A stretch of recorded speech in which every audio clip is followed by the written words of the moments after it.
You are now listening to the Hot Take Hot Box. You are now listening to the Hot Take Hot Box. You are now listening to the Hot Take Hot Box. Ladies and gentlemen, it is the Hot Take Hot Box. We are back. I know you're like, we're back. What do you mean? You just had a WrestleMania extravaganza episode drop. I did. Go listen to that if you are a WWE fan or if you want to just understand what you're walking into or watching when you tune in on the cock on Saturday and Sunday night. But until then, we are here to talk some Philly sports. We have a lot, actually. This is going to be a 4-sport episode where we discuss all topics. Haason Reddick got traded. The Phillies are not starting the way they claimed they were going to. Embiid is back and has rejuvenated my love for the Sixers and gave me hope in life. And the Flyers are just trickling off, slowly bleeding out as the season comes to a close. So, Ty, I didn't even introduce you. I am joined by the Ty Capone on this glorious Friday afternoon. What is it like down there in St. Pete? It's not really glorious here. It's kind of cloudy, but how are you feeling today? We're in the 70s. We're in the mid 70s. A little sunshine action. So yeah, just another day, you know. Just chilling, enjoying what God's grace and life and offerings for us. So there you go. There's your religious talk for the day. Ty, while we were gone, we've had a little bit of space in between episodes. Plenty has happened, but I think probably number one on the docket was the Haason Reddick trade to the New York Jets. So essentially, the Eagles get Bryce Huff, a second-round pick, and some stuff for Haason Reddick.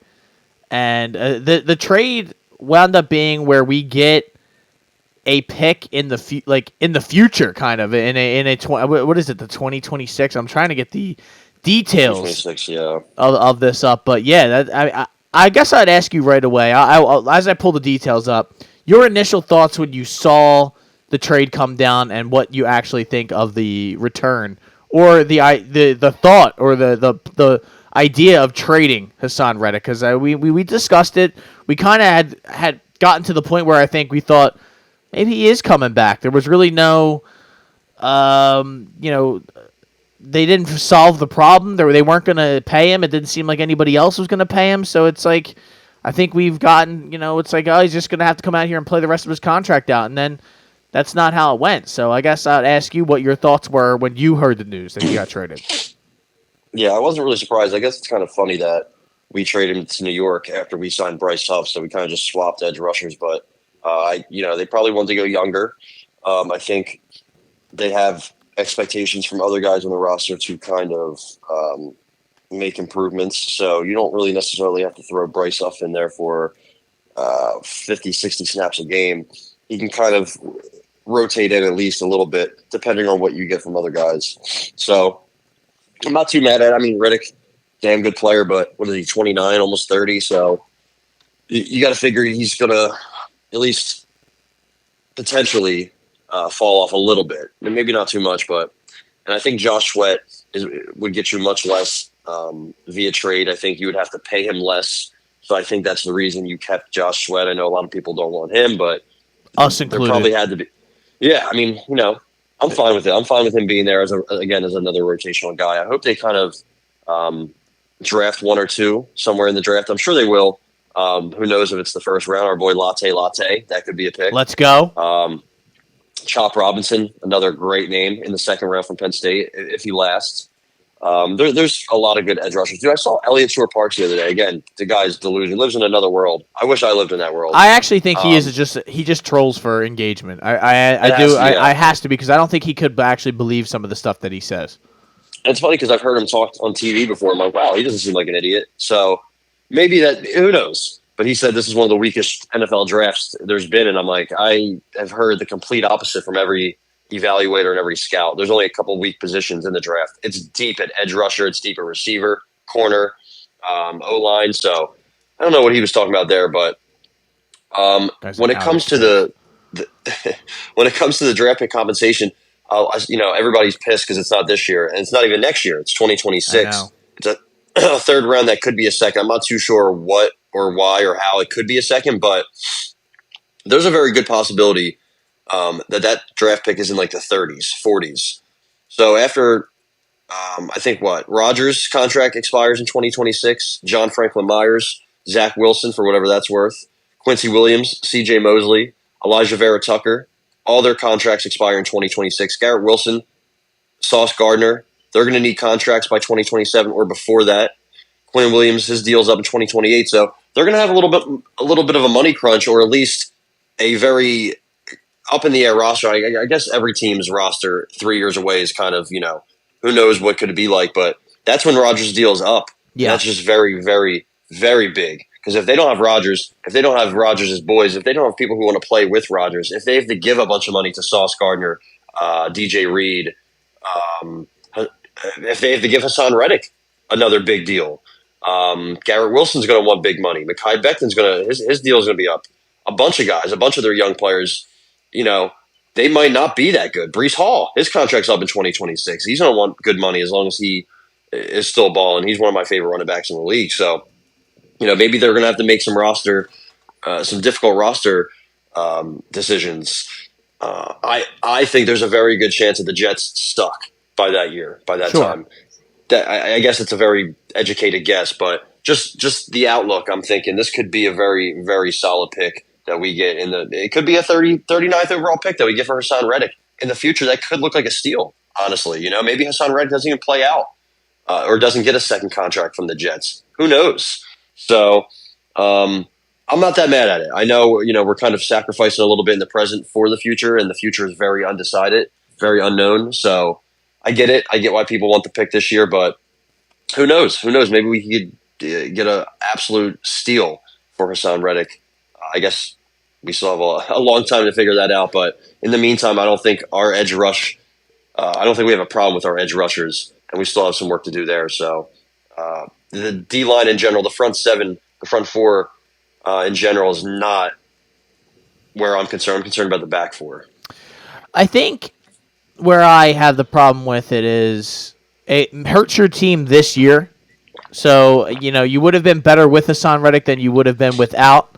And I understand the thought process of you want to get something for him and you don't want him to walk for nothing, but you would have gotten similar returns for maybe what are they, compensation pick or something along those lines, right?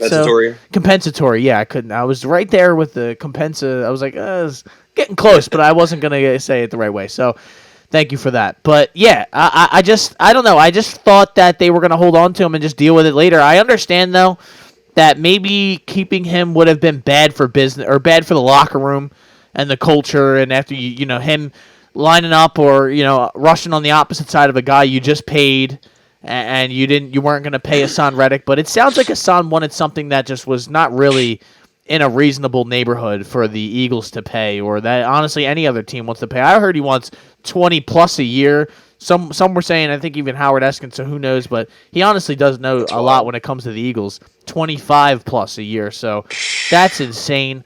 I don't understand. Not giving it to a 30-year-old. No, and a guy who's had some good seasons, but again, he's not on that Max Crosby, name all the upper, he's probably close to that, but he's just not at that level. And like you said, he's getting older now. I'm not really willing to do that, especially when we just signed another guy at the same position that does similar things, and you're hoping that he steps into that role. So I've waffled back and forth. I didn't like the trade. I still don't love it, but I understand it. And, that's what Howie Roseman and the front office's job are to do. Make those hard decisions, make those trades, and hopefully make the team better. I mean, this is a future move. That's the only thing that I didn't like, because I thought we were pushing towards turning this around and winning the Super Bowl this year, which they, all the rest of their moves have pointed towards that. This is just the one where you're like, I don't, how do we make this right? And they can make it right if there is another move that coincides with this or follows this up. And who knows? Maybe they could use this pick in the future to trade up and maybe, get someone else, or maybe they have another signing. This money opens up and they're able to bring a guy in on a trade. Who knows, really? And it's kind of the jury will be out on this trade for a little bit. I do have this was for a conditional third-round pick in the 2026 draft, which I didn't understand how we had to wait so long, but I get, like you said, it's kind of a hedge on the Jets' future, Rodgers being probably out by then, and, just kind of hoping for their demise in the near future. But it turns into a second-round pick if the former Eagle plays 67.5% of the defensive snaps in 2024. So I think that's likely if he's healthy and if the Jets are good. And so I think that would be just A-okay for me. So I understand it. It's a good – it just kind of goes to show you, though, Ty, what the rest of the NFL viewed Haason Reddick as. He wasn't as highly touted as maybe he thought, or even maybe we thought when the trade possibilities were coming along. It's just, he's like you said, he's aging. He's 30 years old. He is kind of a one-trick pony in a sense, where he is just get after the quarterback. And did you see the report? I don't know if I don't like. Oh my God! I don't like when this stuff happens though. Like when he was hunting sacks last year. Eagles. Yeah. As an edge rusher, that's kind of your goal. Yeah. Like what are we talking about here? What a waste of time. Yeah. Mahomes was chasing touchdowns. I heard to try to pad his numbers to get more money. I'm like, yeah, that's kind of how the sport works. I think, but. Well, yeah. I know. Typical, like slanderous Philly Eagles. Eagles are good with that, like shitting on you on the way out. I want my edge rusher to chase sacks. That's pretty much why he's on the team. At least I think. Yeah. Maybe he's just there to, be moral support, possibly. I don't know. I mean, the poor guy, they had him dropping back in coverage last year he had almost a 20-sack season the year before. So, yep. What are you gonna do? It's a shame that you don't get to see him in the Vic Fangio, the Godfather's, defense. But it is what it is. I think the Eagles will be fine once this draft and everything shakes out. There wasn't really much else Eagles-wise to talk about. That was probably the big news, right? I'm not missing anything. I know it's been a little bit since. Avonte Maddox got brought back. Yeah, that's true. On a one-year deal. So there's that. I'm fine with that as long as it's not, he wasn't on that same money that he was getting, I imagine. And he's probably something close. He wouldn't just tuck his tail. 7.7. Yeah, he wouldn't tuck his tail between his legs and come back. But I guess. He's good when he's on the field. The problem is he's not always on the field. He's sometimes hurt. And how about Sidney Brown saying he might be ready for the season, saying the ACL's feeling good, the knee's feeling good, so things are looking up. Yeah, you can just tell by looking at the guy, he's a physical freak. So yeah. Him and his brother are absolute studs. So yeah, I would love to get him back. That would be awesome. His second year. He played a lot more than I thought he did. Dude, honestly, I didn't really even know who he was when we drafted him. I knew his brother, Chase, but I didn't really know much of him. I didn't watch too much Illinois football. But I was pleasantly surprised by his play, his willingness to get into the mix, just put his body on the line. And, maybe he'll miss a tackle here and there, but, it wasn't anything egregious. Pretty good in coverage. Just kind of, throw him all over the field and he'll make some plays. Kind of like, I don't want to compare him exactly, but kind of like Tyrann Mathieu when he came out of LSU. And the Cardinals kind of just threw him around, made him go blitz and play deep safety, play in the box, play slot. So I love it, dude. I think we have some dudes in the secondary, some decent young kids, but a bit unproven, especially with Ringo. And we'll see what happens to Isaiah Rodgers coming off that 1-year suspension. I think he's got some juice. He runs like a 4.2. So yeah, I'm excited. Hopefully Sidney Brown. I don't want to rush. I don't want him to rush back, but great news anyway. It is great news, and I think they'll be okay until he comes back. With the addition of Chauncey Gardner-Johnson, it's not a necessity that he comes back immediately. I'm not rushing him back, especially him being a young player. Reed can hold the fort down for a little bit, sacrifice his body, tackle with his head, and get knocked out of a game, and then come back the next week. So that is a good, a go-to move for Mr. Blankenship. How about, Ty, we get into a mock draft? How about that? It's been a little bit. For those who about to mock. For those who love to mock, we salute you. We are going to go to Walter Football, one of my favorite guys on the internet, Mr. Walter. Better than Maurice Jones-Drew, that's for sure. Definitely wasn't. I saw that one. Wasn't clicking on that one for sure. Michael Penix, number 6. Yeah. That's kind of crazy. Thank you, Mr. Maurice. And I know some friends who are praying for that to happen. They have Michael Penix to the Giants, I think, plus 3,000 or something insane. Yeah, that's kind of crazy. Yeah, there's a lot of gambling. I have a couple buddies who love gambling on the NFL draft. It could not be me because I'm a known loser, so I can't be out here losing money on draft picks and things of that nature, where these guys know and I don't. There's nothing to be decided. It's basically like betting on the WWE. Shout out, but Ty, they have Caleb Williams going number 1 here, so that's a lock. Everybody has decided by now. Drake May going 2. That is not so much a lock. There is a lot of flip-flopping between Jaden Daniels and Drake May amongst all sorts of pundits across the NFL world. We have Malik Neighbors going 4. Jaden Daniels going 3. I don't know if I said that, but that's kind of, it seems like the 3 quarterbacks are going first 3. That seems like it decided. That's a lock. Everyone has... The receivers might go after us. It might just go quarterback, quarterback, quarterback, receiver, receiver, receiver. I think there's a little bit of question marks after the 3 quarterbacks, but it looks like, Marv's probably going to be 4th, and then, maybe Neighbors goes 5th. I think the Chargers probably take an O-lineman, right, to try to help Herbert. I think, what's his name? Harbaugh wants to kind of establish the trenches. But the Giants could take a receiver. The Giants could even take a quarterback, right? Who knows what the Giants do? They love doing stupid things. So I'm excited to see what they do. So you got Malik Neighbors going 4 on this one. You have the Chargers taking Marvin Harrison Jr. at 5. And then you have J.J. McCarthy going 6 to the Vikings. I guess would that be a trade? I believe, trade, right? yeah. With the Giants, which I guess that's not shocking. But Joe Alt going to the Titans at 7. Dallas Turner going 8 to the Falcons. Brock Bowers at 9. Rome Odunze going 10 to the Jets. And then you got J.C. Latham. We'll kind of skip through this. Bo Nix going 12. I haven't seen any of that. That's the first time. If you would have told me that like 2 years ago, I would have lost my mind. Bo Nix is a Bronco guy, apparently. I've seen a lot of that. Fashanu going 13 to the Raiders. Jared Verse, he's kind of skyrocketed up the draft board. You predicted that in some ways, going 14 to the Saints. Then you got Terrion Arnold and Fotanu. These Samoan names really have me in hell when the draft comes around. He's going 16 or 17, I believe. 16. Nate Wiggins 17.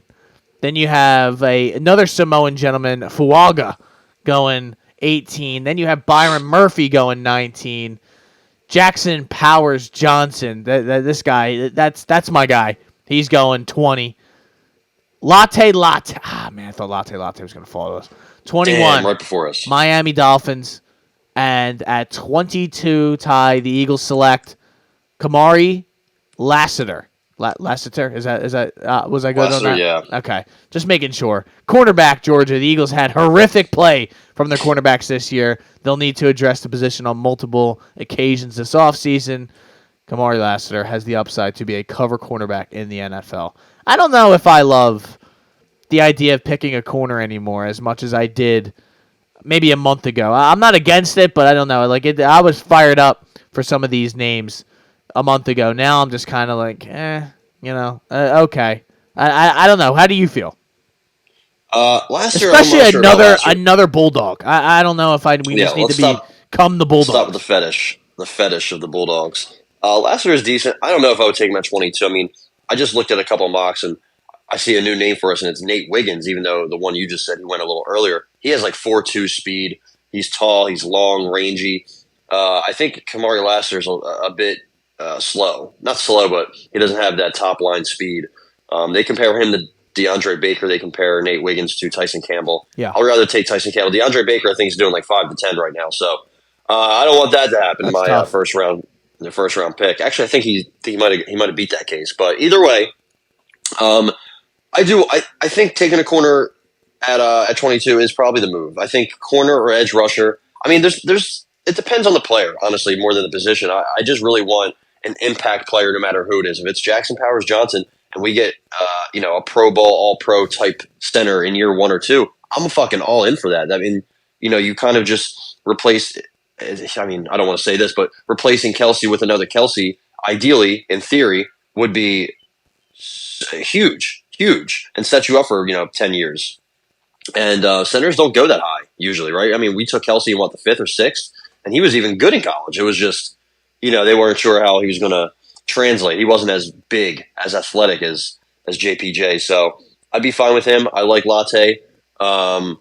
one of those tackles. Maybe if they fall, I know they like Tyler Guyton because he went to Oklahoma, and Lane Johnson's kind of pushing them in that direction. He's a big boy. He's like 6'7", 310. There's a lot of ways they can go with this pick. I really want Terrion Arnold. I don't think he's going to be there. It looks like Nate Wiggins might not even be there at this point. So I do think there's a possibility that somebody falls. I think some quarterbacks are going to move up. If Michael Penix can sneak into the top 20, somebody else is just going to fall to us. Yeah. So I think we're in a kind of decent spot. I don't want to trade up. I don't want to trade back. I want to stay kind of where we are. I still don't really fully know who I want. I haven't locked it in, but one of those corners I would definitely be on board for. Kamari Lassiter also just turned 21, so that's very noteworthy. Born in 2003, which makes me feel just ancient. Yep. But I'm kind of on board with almost anything they do in that range.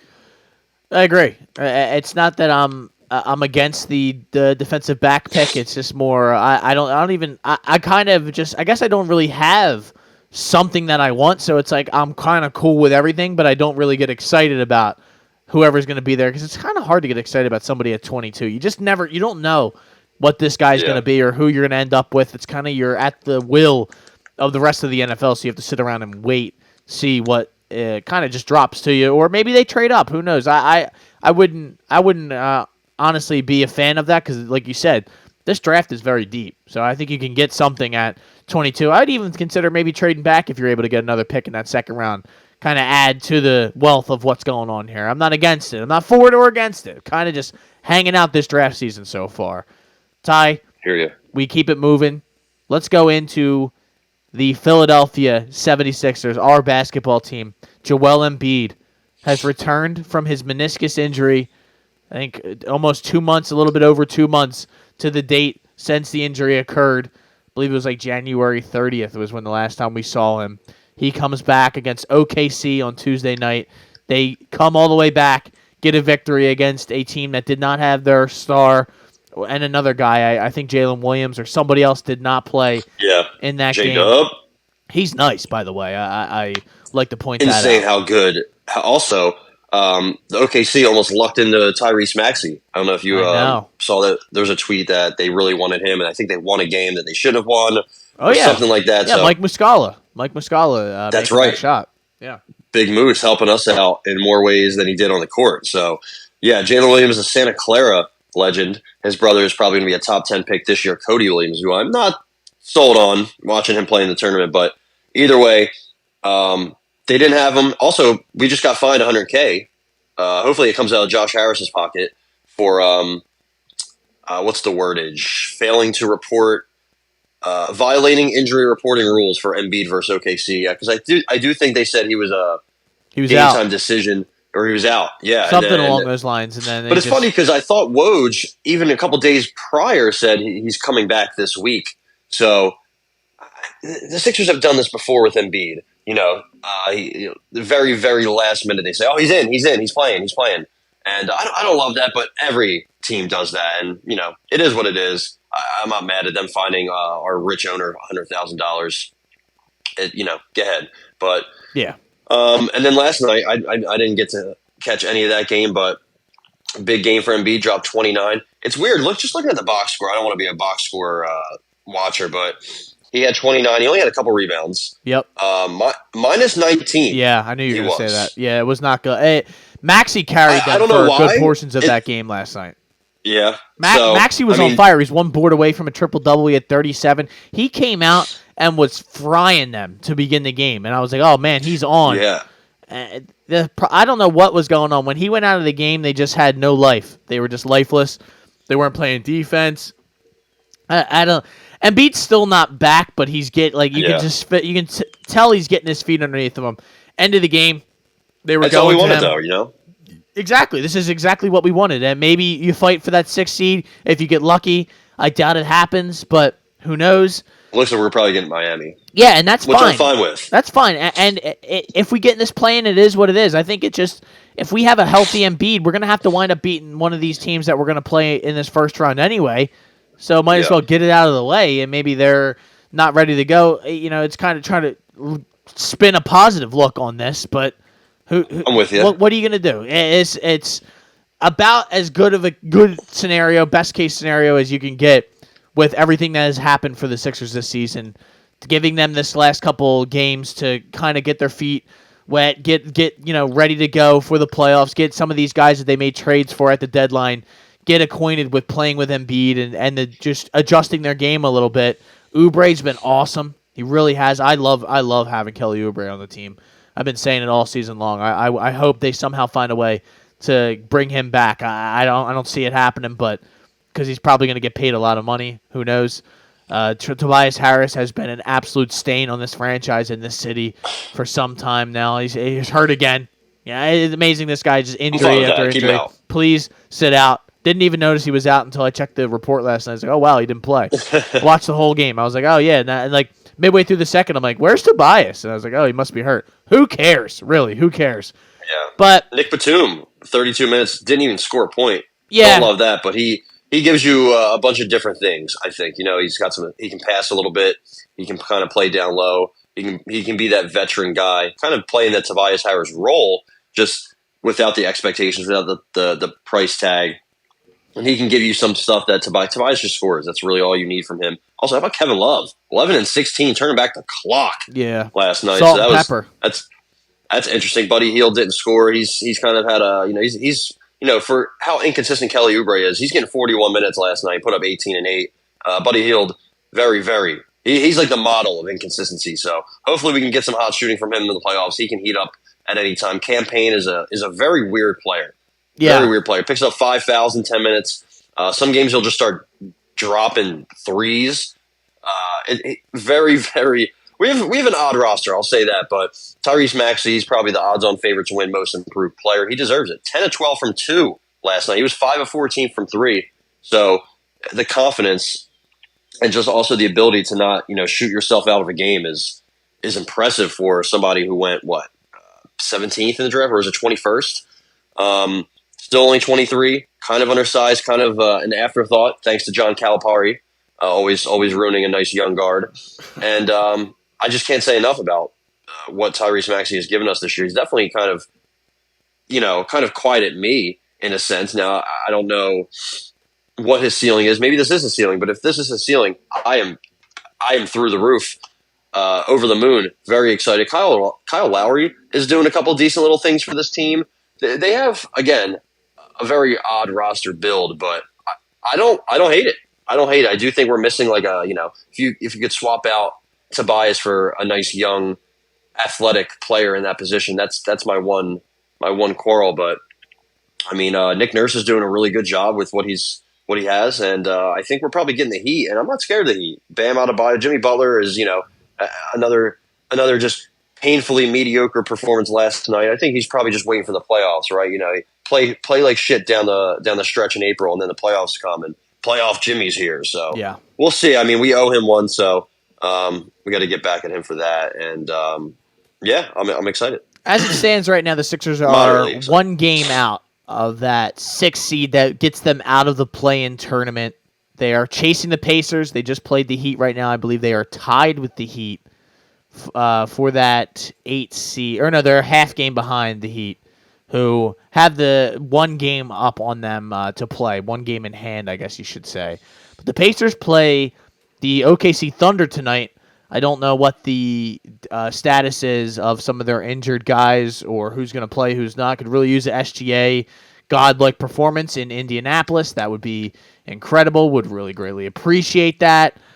And I believe the Heat and the Pacers play each other before the end of the season. So that's the positive. A couple positives going in the Sixers' direction is the Sixers really don't play a lot of tough teams down the stretch. I think their next 2 games are against the Spurs and the Grizzlies, with the Grizzlies coming first and the Spurs. So then the Pistons. Then the Pistons. Like, those are 3 games they should just walk through these teams. Yeah. And if they're locked in and don't, take anything for granted, they should take care of business. Pacers got to play the Heat. The Raptors are really not anything to really worry about. They got to play the Cavs, who are the 3 seed right now, and the Hawks. So maybe we can sneak our way in. If we win out, we're really going to put a lot of pressure on the teams that are above us. And maybe things Especially work out our way. Losing Randall. I mean, Ty, ideally, we end up in that 6th seed. We play the Cavs in the first round. We dominate the Cavs. It probably actually would be a better series than we would like to lead It'd be a good on. series, yeah. And then we go to take on the Bucks in the second round. And I think the Bucks are there. They are just a wounded animal, limping towards the end, with Doc Rivers blaming bus drivers and things of that nature for their bad performance on the road. And that guy is horrible. What a joke, a fraud of a coach that guy has been throughout his tenure in the NBA. Got lucky with one season and has underperformed pretty much every other year other than that. So... Yeah, Jordan Goodwin almost drops a triple-double off the bench for the Grizzlies, and you're mad at the bus driver. All right, and you played at home, so not sure what's going on there, but, not too scared of them that much. No. Really, the only team to fear in this moment is Boston. And, dude, they're just a wagon right now. Yeah. 33-3 at home is wild, so, maybe they fall apart in the playoffs. Who knows? Weird things happen in the postseason. I'm really excited to see, as a fan, to watch what happens in the West. Minnesota, Denver, OKC, they're right there at the top. And then you have the Clippers starting to unravel. Another one of our ops, James Harden, starting to crumble. And the Paul George is like, yeah, next question when asked about James Harden or something like that. So love seeing that. Lakers might sneak. Lakers, Golden State in the play-in. Weird things could happen there, but either way, I think I kind of like our path now. Hopefully Embiid can slowly get better, just get more comfortable out there, really.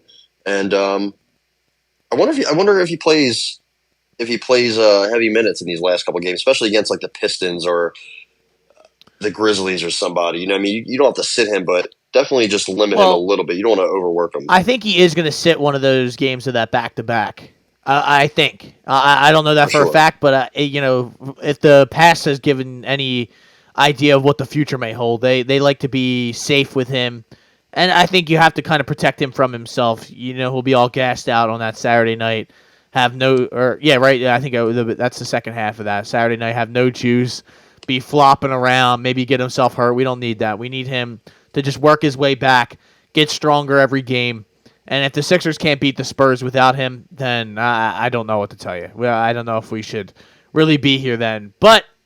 Without him, they have been horrible to watch. So I can't imagine that that's a lock either. So maybe they have to force him in there to kind of make sure that we take care of business. Who knows? But I think the Sixers should be able to handle most of these remaining games. Like I said, the Grizzlies, the Spurs, the Pistons, the Magic is going to be a tough game, and then the Nets is always somehow a tougher game than it should be. But there you go, ladies and gentlemen. We keep it moving over to the Phils. These Phils, they really pissed me off. No, the Phils come out opening weekend. We discussed, they got the Braves. The Braves clapped their cheeks for 2 straight games we're not even close. The first opening day, they actually had a lead going into, I think, the 6th or into, through the 6th. Then they go to the bullpen. Not one guy could throw a strike in the bullpen. They walk guys. They get timely hits from the Braves. The Braves wind up winning 9-2 after the Phillies get a masterpiece performance from Zach Wheeler. Then, the next night, got vintage Nola out there serving up dick bombs to Albies and Ozuna and anybody that, whoever wanted to hit, you could just get to the plate against Aaron Nola. Aaron Nola, you shouldn't pitch him until the weather's at least 70+. That guy stunk. Yeah. Stunk. And that was that. And then they find a way to win Game 3. Of course they did with their worst lineup of the week. They lose the series against the Reds, which that's not a good sign either. Bryce Harper hits 3 home runs in one game. I think that's the only game he's gotten a hit so far. He hit three home runs in that game. And I think for the rest of the season, he's been held hitless. So yeah, he's 4 of 19. So yeah, hey, at least they came, right? Who else is really Kyle Schwarber has a couple bombs. Brandon Marsh has a couple bombs. That's it. Yeah. that is literally it. Nick Castellanos, talk about useless. I hate him. I'm really getting to the point where I hate him, dude. That's Johan Rojas, we said this before. The guy can't hit at an MLB level. No. So, he's 1 for 15. Bryson Stott's not hitting right now. I think that'll change a little bit. Trey Turner, another slow start to the season. it's he's making errors. I think so. I'm not sure what. Just looking at their lineup, their hitting, their bats, and I don't know. I don't know what's your takeaway from this roster in general. So, what I've liked is that JT looks good so far this season. I know that's kind of like going down to look for the positive, but JT sometimes comes out slow, and it takes him a while to get going, and he's very streaky. If we can get consistent play out of him, keep that average around the 260, hit maybe 25, close to 30 home runs, that would be awesome. So far, though, I can't, and I've seen a lot of hate for Rojas, which some of it is, earned, in a sense, because he really has. It just looks like the same player that was in the playoffs last year. At the end of the day, Ty, he's not the guy that's going to carry this lineup. He's not the guy who you're going to expect a lot from at the plate. You need more than 067 at the plate, and getting one out of the infield. But I'm more angry at a Trey, like you said, a Trey Turner who's batting 217 through 6 games. Alec Boehm kind of lackluster start to the season. Nick Castellanos nowhere to be found. Bryce Harper, like I said, since one game, it's been nothing from him. Brandon Marsh, they're not playing every day. They're trying to sit him against lefties, and he's hitting 333. He's been your best hitter. What are we doing? Might as well just keep him out there. What are we doing? And Whit Merrifield looks like 100 years old out there. 100 years old. He looks like he's washed. So far, it's not been good. Good. Yeah, I mean, and then even looking at the the pitching side of things, the bullpen's been atrocious. I didn't even get to that, but that has not been good at all. The only bright spots of the arms are Zach Wheeler, Spencer Turnbull has actually looked pretty good in his one start. Jeff Hoffman out of the bullpen striking everybody out for right now, so that's kind of good. Sanchez also had a good, the starters I don't think have really been the problem. Suarez kept them in that game and he gave up 3 runs. Sanchez was doing good, and then he put 2 guys on, then the bullpen came in and gave them runs up immediately. So I don't hold that against Alvarado. Nola. Alvarado, your boy Brogdon, he hasn't looked good. He's gone. Nick Nelson. Listen, we love some Nick Nelson, but I'm not sure about the relief pitcher. Not Nick Nelson. Nick Nelson. I don't know if he can get it done. Luis Ortiz, right? Is that his name?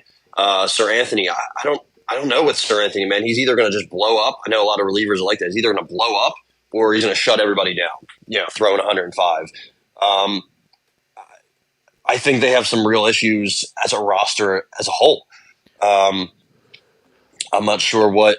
It's very early. They're 2-4. It's 6 games. Who cares, right? Yes. But still, sometimes that shit matters, man. So especially what happens in a month or 2 or from now, and you're like, damn, we're still off to a slow start. Like you got to pick shit up eventually. Look at the Yankees. They have all the pressure in the world. And they come out bombing shit to start the season. Today, not so much, but they reacted well to the high expectations, and the Phillies have these high expectations for what they've done in the postseason the last few years. So it's time to get their shit together.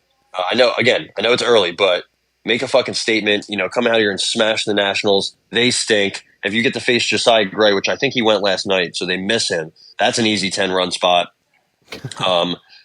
So yeah, it's just a big series. Starting games at 6:45 now. Nice little odd timing. Yeah, it's just time to wake the bats up, especially the expensive bats. Trey Turner is somebody who should not be let off the hook whatsoever. Nick Castellanos also. He's always talking shit. He's always angry at somebody or something. He should be angry at his own performance, in my opinion. Well, the bigger thing is, listen, I know sometimes you're not going to get the hits that you're hoping for. Things aren't going to go your way.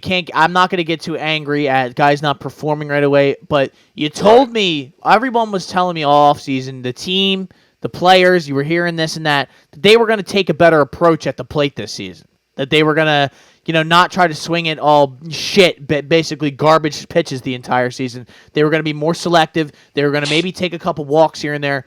And Trey and Castellanos were the 2 biggest proponents, just like victims of that last year, just swinging at bullshit, and they're doing it again this year. And you look at his swing and miss rate, I'm pretty sure on the strikes, he's been missing a lot, Trey Turner, compared to what he was even 3-4 years ago. He's kind of fallen. It's just It's the evidence of maybe he's starting to fall off a little bit, and that's not good. And there's been a little bit too much evidence of that at the plate and in the field. I'm not saying it's happening. I'm just saying what you're seeing so far is not good. It needs to change. Something needs to happen, and this was the problem when you bring back the exact same team that you had last year, especially, Ty. We talked about it in one of the preview episodes, the bullpen. You can't bring back the exact same bullpen and not expect some sort of fall off from guys like Jeff Hoffman, who there's no way he was going to be able to repeat the performance that he had last year. There's just no way. It's almost impossible. And he has a 0 ERA, which is amazing because it seems like every time that guy's come in, he's just given up other people's runs. It's incredible. Connor Brogdon, gone. He served up that grand slam, and I believe against the Reds on Tuesday or Monday night. Gone. Thanks for coming. Like you said, Sir Anthony. I'm guessing. Go ahead. Sorry, I didn't mean to interrupt you. I'm guessing Kirkering, he's on a rehab assignment. I'm guessing he's next man up for sure, right? He had the flu. He had the flu coming into the season, so it kind of slowed him down, I guess. I also have that, so I get it. But you bring him up right away, and you put him in every single high-leverage situation until he just starts shitting the bed. Other than that, I mean, who else do you have? Colby Allard, Mick Abel. Maybe you bring Mick Abel up because you're like, we need some fucking arms. Yeah. These guys just need to pitch better. That's what it comes down to. I mean, Jose Alvarado's got a 16 ERA. He needs to pitch better. Jeff Hoffman, he's been fine. Strom needs you to pitch better. Soto's been fine. Sir Anthony needs you to pitch better. If you want to get paid this offseason, definitely needs you to pitch better. And you probably didn't see this, but Luis Ortiz is on the IL now. He rolled his ankle trying to jump for a chopper over the mound. He jumped, rolled his ankle, gone. Thanks for coming. First appearance of the season. So there's that. But the Phillies are going to need some bullpen help. That number one bullpen that, Baseball America, whoever does these rankings, they were wrong. They don't have the best bullpen in the league. And I don't know if that's going to change. I doubt that they're going to actually, out of nowhere, all these guys are going to perform out of their minds. They're definitely at some point towards the end of the season are going to need some addition. And the lineup's just going to need to hit better. It's that simple. But unfortunately, it just looks like the same Phillies from the last 3 years, who kind of sleepwalk through the beginning of the season and then decide to wake up and play hard once the summer starts to roll in. That's not going to win you the division, though. So you're always going to be playing in that 3-game series, playing in that, kind of a road environment to start off the NLDS. You're always going to be behind the 8 ball throughout the playoffs if this is how it's always going to be. So yeah, there is your Phillies discussion. We have some Flyers. The Flyers. Ivan Fedotov has made his way over from I almost said Mexico, from Russia. I don't know where. I don't know where I was going with that. But Ivan Fedotov is now the Flyers' starting goalie tonight. Ty, he will start. He is 6'7". He is a huge guy. He's 27 years old. He has a hell of a story bringing him to America to play in the NHL. He was arrested, was forced to do his military service. He was in the KHL. He's one of the best goalies in the KHL, which is the hockey league in Russia. I think it's a huge addition to a team that kind of was leaking fuel, leaking oil down the stretch with their goaltending, not getting good starts from Ersson, who kind of was running out of gas. A lot was expected of him. After the whole Carter Hart situation, him having to step away. Felix Sandstrom was not as good as they were expecting, or he's just kind of making dumb errors, and Cal Peterson was unplayable. They had to literally waive the guy. So having Fedotov Fedotov, or I don't even know how you actually say the guy's name, but close enough. Fedotenko. I wish it was Fedotenko. Remember, Ruslan Fedotenko. Those were the days. And the Flyers also have another guy, Kolosov. I believe he's from Belarus, who he looks like another cyborg goalie. My brother asked me about this Russian goalie, and I was like, dude, honestly, I've heard about like 2-3 other Philly Flyers prospects that are goalies, and it wasn't this guy. So they're just breeding goalies over there in Philly. I don't know what they're doing, but I'm all for it. One of these guys is going to have to work out for them. Hopefully they do. It's good to have this guy because he looked good. I believe they put him in the Islanders game the other night when Ersson was getting beat up. and the team just played garbage. That was the night that Tortorella had the meltdown after the game, Yeah. saying Well, that which one? Well, that's true, but some of these guys aren't built to play for in Yep. the playoffs. Excuse me, I almost threw up on the mic again. It's just basically trying to do his version of trying to fire the boys up and say, "Hey, man, this is what you're doing right now isn't working." The Flyers are on a 5-game losing streak at the absolute worst time that it possibly could happen. But Ty, they somehow still clinch and grasp and hold on to that playoff spot. They are still in the playoffs as of now. They are 1 point ahead of I believe the Red Wings. I think that's kind of the wild card spot is gonna probably be in their future. I can't imagine they hold on to this third spot of the Metro Division. It's gonna come down to these last 6 games where they need a couple wins. They need to win tonight against the Sabres. Then you got the Blue Jackets tomorrow. They need to beat them. The Canadians definitely need to beat them. And then Rangers, Devils, Capitals. That game against the Capitals to end the season might be for all the marbles. That might be for all the marbles. Yeah, I mean, they're in a weird spot, right? It's they're tied with the Islanders. The Caps are 2 points behind, or 1 point behind, in the Penguins, who I thought were dead and buried. Funny enough, the Penguins of all these teams have the highest goal differential. They're 2 points back. Devils, no, their season is just over. What a train wreck of a season for them.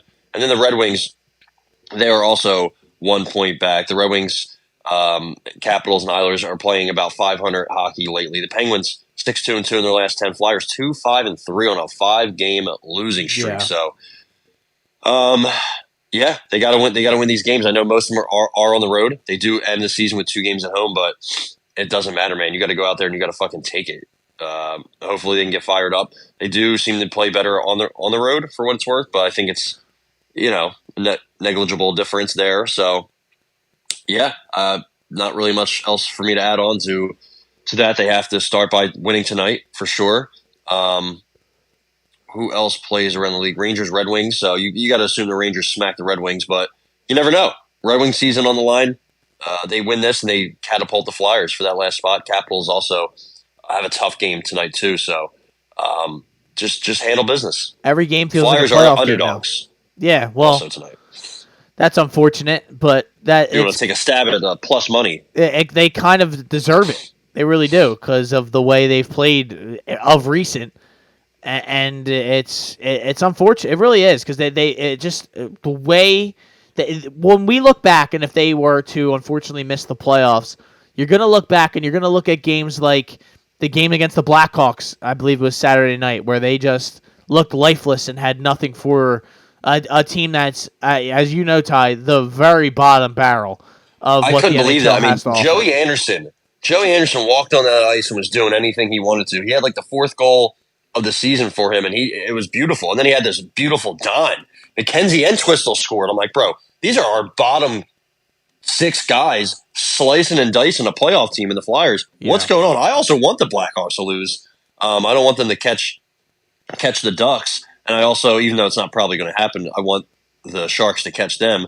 We're a little ahead of them now for that first pick. I really want Macklin Celebrini badly from Boston University, but we'll see. Maybe we can win the lottery. Maybe things can go our way. Maybe the NHL can rig some stuff for us. Hopefully, nobody really cares about the San Jose Sharks. Let's be honest about the San Jose Sharks. Let's be honest over there. They're like the Oakland A's of hockey. So we'll see. I mean, but that was so crazy when I was watching some of it, and I'm like, damn, this is a team fighting for their season, and they're just getting shelled, dog walked at home by a garbage team. Like Connor Bedard, he had some shots and an assist, but he didn't really do much that game. I mean, it was the McKenzie Entwistle, Nick Foligno, Philip Kurashev, Lucas Reichel show, Joey Anderson as well. So it's like, Arvid Soderblom had 31 saves on 32 or 30 saves on 31 shots. That guy's been a bum all year. So just weird performances from the Flyers in general lately. I mean, even going back to when they beat They beat the Panthers, and the next game they play the Lightning and get just smoked 7-0. And I think ever since then it's just been, they've lost some close games to good teams: Toronto, Boston, Carolina, but the Rangers even. And now it's starting to get away. The Canadians smoked them. The Blackhawks smoked them. They lost an OT to the Islanders at home. So Oh, and Whatever the way towards they lost that Islanders game was so brutal. They had the possession in the overtime. So they score with like 10 seconds left to send it to overtime. Yep. So it's like, here we go, here we go. And then Frost turns the puck over in his own zone. They get a 2-on-0, easy goal, bang, just rip your heart out. You just see Frost just fall to his knees like, oh my God, I am personally responsible for blowing this game. And he was. He was the one. He's the one who got them there into overtime. I think he scores the deflection goal and kind of knocks it in after it hits the goalie, and then he blows the game for the Flyers. So they are going to need to pull a rabbit out of the hat. I completely forgot the Flyers had Ryan Johansson. Yeah, they just added him at the deadline. What a time! That's crazy, but Morgan Frost. That's probably their 1C, right? Their first line center. So technically Couturier, but now he's hurt. He's hurt, right? Yeah. So who knows what's going on with that guy? But yeah, I mean, it's time. It's time. It's time to take care of business. They need to beat the Sabres. They need to clap the Blue Jackets for sure. And these teams aren't good. These next three teams are not playoff teams. They need to take care of business. The Canadians aren't a playoff team, right? I'm not missing something. No. Yeah, I thought they were really bad, but I never really know because they just lost to them a couple weeks ago. So you never know. You never know. But that is our Flyers breakdown. Ty, have you been interested at all in the women's tournament? I know the men's tournament is going on, the Final Four, NC State, DJ Burns making a historic run. My Houston Cougars losing again, falling short again. Yeah, we love DJ Burns. If we get Edie versus Klingon in the championship, that's amazing. That's exactly what you want from there. And then the women's tournament's been good too. I mean, you got Paige Beckers. She's a monster. Caitlin Clark. I mean, she is insane. She is insane. That game against LSU the other day, she made Haley Van Lith enter the transfer portal. Shout out to my girl HVL with the cheeks. But now you have Beckers and Caitlin Clark head to head. That's going to be also Aaliyah Edwards is a monster. The whole UConn team is good. The fact that they're a 3 seed, I'm like, crazy. And then you have South Carolina. I'm pretty sure they lost their entire starting 5 last year. Dawn Staley says, "Nah, I'm good, bro. Let me bring back an undefeated team." And pride of Philly right there. She's coaching her ass off. NC State and UConn in the Final Four, men's and women's, which is crazy. Yeah. So the tournaments, they've been good. The men's, I feel like we didn't have that many, besides NC State, any deep runs, any Cinderella runs, any big upsets. There's been some good games for sure in the Sweet 16 and Elite 8, but as a whole, it was okay. It's definitely my favorite time of the year, but it's a little underwhelming this year. A little underwhelming, yeah. Kansas laid an egg as always. I mean, their whole team's hurt. Everybody's always something going on in March for them. Screwed Samford. Still pissed about that. Yeah, that was pretty wild, but I'll take it. The hockey Frozen Four. Boston College is playing Michigan on the 11th, and Denver plays BU. So BU has Macklin Celebrini. Michigan has Frank Nazar. He's a Blackhawks top prospect, first round pick. I'm going to be tuned in. I think Denver has somebody that we have also, so I'll be tuned into the Frozen Four. Last year I went to the Frozen Four. It was fucking awesome. If you ever get a chance to go, you should go. There's people and jerseys and memorabilia from all over the country, and you're like, damn, this guy from a town of 35 people in Minnesota is here at the Wells Fargo Center. You know what I mean? Shit like that. It's awesome. So that should be fun. And yeah, we got a lot going on right now, and WrestleMania. Don't forget WrestleMania. UFC 300 next weekend. We are going to have a huge episode leading into that. So until then, ladies and gentlemen, this has been the Hot Take Hot Box. My name is Matt McSweeney. I'm Ty Capone. And as always, ladies and gentlemen, please make sure to be careful out on these streets and make sure that your sneakers are clean.